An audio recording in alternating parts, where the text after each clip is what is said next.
Hey, what's up, y'all? Good morning. So, listen, anyone looking to grow a beard like this, just know every time you eat something, you have to wash your beard. I wash my beard like 3 times a day, but all right, let's get it started. So, underachieving, right? Tolerating.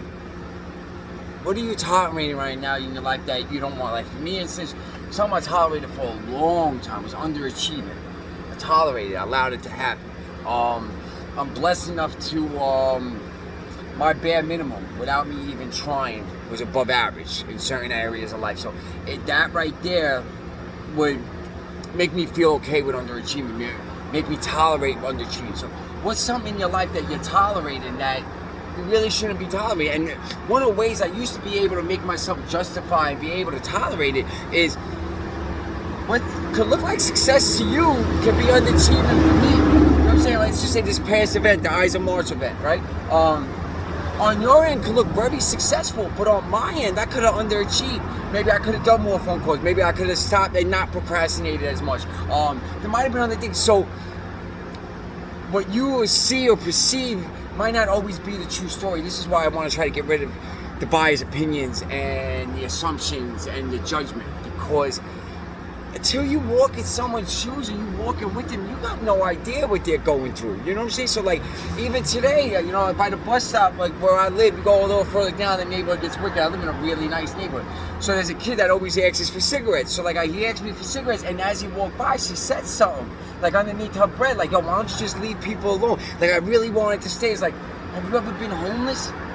Like, have you ever felt what you feel? What are you mad at right now? What's bothering you right now? Your biased opinion. That's what's bothering you. Your judgment of him. That's what's bothering you. That's what you need to leave out. But success for me now isn't the outcome of things. My success now is valued, one, on always consistency, but two, on the effort, right? Same difference, right? My effort that I put into it. So like, even if I did the event and nobody showed up, it would have still been successful for me because of what I put into it, right? So I'm inspired, and there are a few people. One person hit me up, and I was going to answer them back right away, but a few people actually, after this last event, I've gotten hit up by a few people asking, how to inspire start, things like if I could give everything guidance, right? So the 4 or 5 people that reached out to me, I love y'all, y'all inspired me. I'm not ignoring you. I'm actually trying to come up with some kind of blueprint that, like how I got started, things I went through, red flags. If you're getting in the business of helping people, you better understand people aren't going to want your help, and you're going to want to give it. If you're in the business of helping people, you got to understand there's going to be boundaries that are going to have to be made. Like, you can only go responsible for the effort, not the outcome. But I'm setting up like bullet points on like how I got started, how it took my time. So I'm coming out with it by the end of the week. I should have it. I'm gonna send it all out. I love everywhere. Listen, if you're looking to start some kind of outreach where you are, United States, abroad, and you have no idea how to go about it, this is 646-923-4711. DM me. I'm not acting like I'm a guru with this shit, but I can tell you how it was for me, because we're self-made here at Inspire to Inspire. So I can tell you things that were hard for me, and then now as you grow, you can help me and I can help you, and now we can grow together. Now there's 2 of us up there. I'm not trying to get up here so I can talk to people down here. Now I want to get up here so y'all can get up here, so you can go here so now I can get up there. We got to challenge each other. The Zoom meetings are, I promise you, they're coming out. It's just, Inspire to Inspire is a little bit different than NA and AA. They have a format. We're going to have a format. Inspire to Inspire, it just doesn't have drug addicts. We have gambling addicts, sex addicts, PTSD, eating disorder. We got a lot of different, plus we got non-addicts. So the meeting structure is going to not just be about support groups. A lot of it's going to be educational. One day about substance abuse. Just doing a lot of research. I got certified, qualified people that are helping me with it. So the people from NA and AA that are coming at me, just wait until you hear or see a meeting before you come at me. But getting real quick at the NA and AA. Listen, I think in 2017, it was 35 million people documented drug use that needed treatment. Those are the people that went through doors. Now let's think about all the people that didn't go through doors, right? NAAA saving millions of lives. They're doing great things for us, y'all. NAAA, I love y'all. The meanings. So every time I speak about this, I'm not trying to argue. I'm not trying to say I'm right, you're wrong, because a difference of opinion doesn't mean right and wrong. Difference of opinion is just 7 fucking billion people in the world. We're gonna look at things differently, but it doesn't mean that we need to argue. We can still be a friend. So Inspire to Inspire is a little different. Like, I smoke weed. It's not. So there's a lot of people that their recovery process could be smoking weed, could be microdosing with shrooms, could be acid once a month. But NA and AA, I understand it works, and I understand it saves people's lives. But when someone comes out with something different, you don't gotta come at me like it's a cult. You know, some of you are, and I'm listen, it saved your life. Everyone's process is their process. That's what I try to promote. But recovery, I think, is a lifestyle. We're not addicts because we use drugs. We use drugs because we're addicts. Like, the drugs ain't the main part of it. But what I'm trying to say is, for me personally, when I was in my shit, drugs ran my life. It was everything. I needed to do everything. I needed to do everything, right? Some of us that are smoking weed, some of us that are microdosing with shrooms, it's not everything. Life is still going. They're living a life, they're living a healthy life. And I understand when I say healthy, it's going to take a while, I guess, to roll. But if you're someone out there smoking weed, someone out there that could have a drink on the weekend, someone out there eating shrooms, taking acid, got a needle in your arm right now, you're someone that got an eating disorder, someone that fucking got a gambling disorder, Inspire is here for everybody. So we're building a fellowship here like NA and AA, but a little different. We're the minor leagues, that's the major leagues, right? I'm just trying to get to the people. 35 million people that walk through doors. What about the millions of people that didn't walk through doors? Why aren't they walking through doors? You know what I'm saying? Humans evolve, our disease evolves, addiction evolves. I think recovery needs to evolve. We need to come at it in different ways, different avenues, give ourselves different options. Because if there's only one option and it doesn't work, we're going to give up.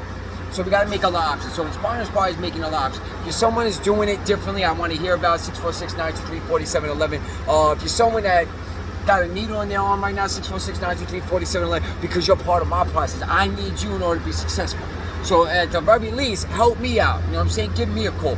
But so I had a conversation with somebody, and I felt I identified with him. I think he was out of a treatment facility 2 months, got off methadone.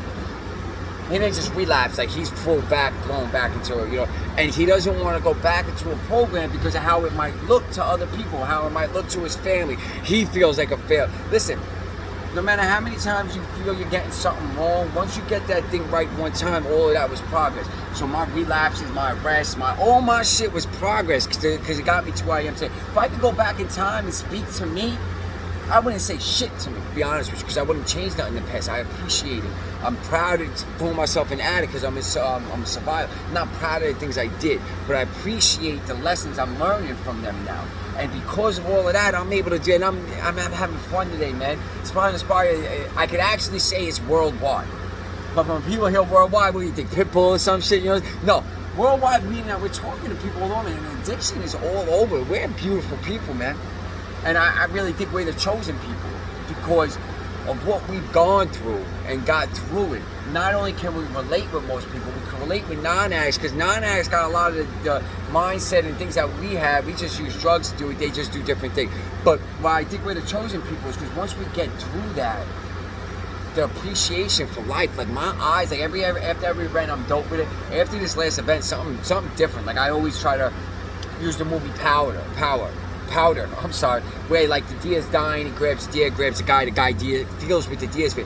I wish I could let y'all feel what's inside me, but now there's something else burning. I'm starting to build up and I feel it. I can't even explain it. So I really hope like through these videos and when you speak to me, you guys get to feel the energy coming out, you know what I'm saying? Because I got enough for everybody. I mean, I'm not even lying for y'all. But at the end of it, and with this, I'd rather people be mad at me than not like. What I mean is if you're mad at me because of a specific event, I can fix that and you won't be mad at me. Yeah, if I'm not liked, everything in my life you're not going to like. Things I say, things I do.